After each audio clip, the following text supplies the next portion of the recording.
আজকে নাকি থাকবি না? আরে না, সামনের সপ্তাহে শুক্রবার থেকে আমার এক্সাম চালু হচ্ছে তো, তাই।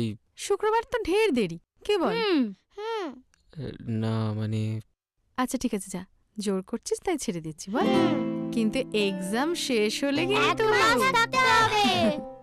আচ্ছা তাই, তাহলে আজকে আমি উঠছি। আচ্ছা, ঠিক আছে। ঠিক আছে, থাক। তোমরা খাও, তোমরা খাও। নাও, খেয়ে নাও, খেয়ে নাও, খাও না।